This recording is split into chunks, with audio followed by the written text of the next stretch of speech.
নমস্কার, বাঙালি ধর্ম চ্যানেলে সবাইকে স্বাগত। সবাই কেমন আছো? আশা করি ভালো আছো। নিজে ভালো থাকবে, সবাইকে ভালো রাখবে এবং সবসময় ঈশ্বরের পথে থাকবে। আমরা সবাই জানি সকল দেবদেবীর পুজোর আগে গণেশজির পুজো করা হয়, কারণ তিনি হচ্ছেন বিঘ্ন বিনাশকারী সংকটমোচক। তার আরাধনা করলে সমস্ত বিপদ থেকে উদ্ধার পাওয়া যায়।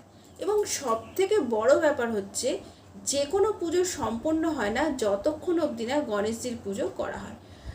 আর গণেশ চতুর্থীর দিন ভক্তি ভরে তার আরাধনা করা হয়, কারণ তিনি আমাদের সমস্ত বিপদ থেকে রক্ষা করবেন এবং সমস্ত বিঘ্ন দূর করবেন, এটাই আমাদের বিশ্বাস।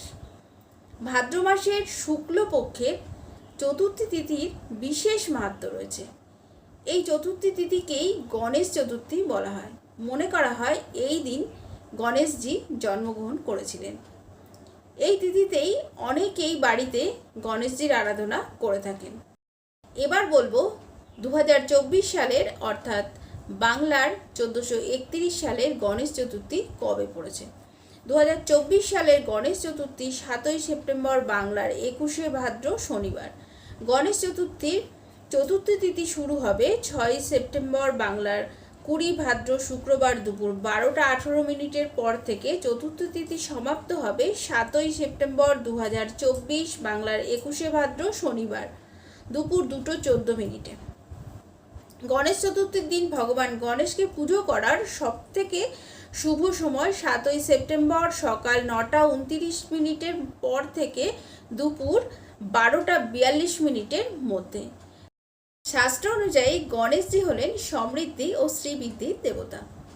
গণেশজি যদি সহায় থাকেন তাহলে বুদ্ধি, সম্মান, প্রতিপত্তি সংসারে আসবেই। তাই এই গণেশ চতুর্থীতে কয়েকটি বিষয় অবশ্যই মাথায় রাখতে হবে। বাড়িতে যদি কোনো গণেশজির মূর্তি থাকে তোমরা তাতেই পুজো করতে পারো, আর যদি না থাকে তাহলে একটি নতুন মূর্তি অবশ্যই বাড়িতে নিয়ে এসো। যখন মূর্তি বাড়িতে নিয়ে আসবে তখন গণেশজির মুখ লাল কাপড়ে ঢেকে রাখবে। পুজোর দিন মূর্তি স্থাপনের আগে পর্যন্ত এই মুখ খুলবে না। মূর্তিটি একটি চৌকির ওপর লাল কাপড় পেতে বসাবে। গণপতির মূর্তি প্রতিষ্ঠা করার আগে খেয়াল রাখবে তা যেন ঘরের উত্তর পূর্ব দিকে হয়।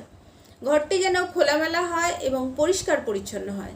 এবার বলবো ঘরোয়া পদ্ধতিতে গণেশজির পুজো করার জন্য কি কি উপকরণ লাগবে। গণেশজির পুজো করার জন্য যেটা অবশ্যই লাগবে সেটা হচ্ছে দূর্বা। 3টি পাতা বিশিষ্ট 21টি দূর্বা। এই দূর্বা ছাড়া গণেশজির পুজো একেবারেই অসম্ভব। এছাড়া প্রয়োজন হচ্ছে পান, সুপারি, কাঁচা হলুদ, লাল কুমকুম, লাল চন্দন, গণেশের অতি প্রিয় মোদক, লাড্ডু, এছাড়া লাল রঙের জবা ফুল, একটি মালা, একটি পৈতা, নতুন বস্ত্র, ধূপ ধুনো, যে যার নিজের সামর্থ্য মতো নৈবেদ্য। তবে এই নৈবেদ্যতে কিন্তু মোদক থাকা আবশ্যক। এবারে যেটা বলবো, গণেশজির যে মন্ত্র ছাড়া পুজো সম্ভব নয়, সেই মন্ত্রটি হচ্ছে ওং গং গণেশায় নমঃ। এই মন্ত্রটি পুজো করার সময় 108 বার উচ্চারণ করবে। বাড়িতে যদি ঘরোয়াভাবে গণেশজির পুজো করতে চাও তাহলে তোমরা এই মন্ত্র উচ্চারণে গণেশজির পুজো সম্পন্ন করবে, ওং গং গণেশায় নমঃ। তবে সব থেকে ভালো হয় যদি একজন অভিজ্ঞ পুরোহিতের সাহায্য নিতে পারো। যদি না পারো তাহলে ওং গং গণেশায় নমঃ এই মন্ত্র উচ্চারণে পুজো সম্পন্ন করবে। এছাড়া ওং শ্রী গণেশায় নমঃ এই মন্ত্র উচ্চারণেও কিন্তু তোমরা পুজো সম্পন্ন করতে পারো। তবে যখনই মন্ত্র উচ্চারণ করবে সবসময় 108 বার উচ্চারণ করবে, তবেই কিন্তু গণেশ পুজোর ফল মিলবে। আবারও বলবো গণেশজির প্রিয় ফুল কি কি। তোমরা এই গণেশ পুজোর দিন রং বেরঙের ফুল গণেশজিকে দিতে পারো। গণেশজির প্রিয় ফুল হচ্ছে লাল রঙের জবা ফুল। এছাড়া তোমরা নীল রঙের অপরাজিতা ফুলও কিন্তু গণেশজিকে দিতে পারো, তবে চরণে নয়। নীল রঙের অপরাজিতা ফুল যখন দেবে তখন গণেশজির মাথায় দেবে। এবার বলবো গণেশজির প্রিয় 5 রকমের ফল। এই ফলগুলি ছাড়া গণেশ পুজো একেবারে অসম্পূর্ণ। কলা, আতা, নারকেল, পেয়ারা এবং ডালিম।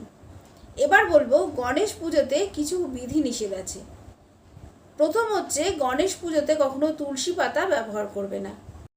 এই গণেশ চতুর্থীর দিন একটা কথা মনে রাখবে, এই দিন অর্থাৎ ভাদ্র মাসের শুক্লপক্ষে চতুর্থী তিথির চন্দ্র দর্শন করবে না। এই দিন চন্দ্র দর্শন অশুভ বলে মনে করা হয়, তাই ভুল করেও এই দিন চন্দ্র দর্শন করবে না। তৃতীয় যেটা হচ্ছে, এই দিন আমিষ আহার ও নেশা জাতীয় জিনিস একেবারেই বর্জন করতে হবে। গণেশকে কখনো ভাঙা চাল নিবেদন করবে না, গণেশকে সবসময় গোটা চাল অর্পণ করবে। আজকের ভিডিও এই অবধিই ছিল। আমার কথাগুলো যদি ভালো লাগে তাহলে আমার চ্যানেলটা সাবস্ক্রাইব করে নিও, একটা লাইক করে দিও। গণেশজির আশীর্বাদে তোমাদের প্রত্যেকের সংসার সুখ ও সমৃদ্ধিতে ভরে উঠুক, এই কামনা করে আজকের ভিডিও এখানেই শেষ করছি।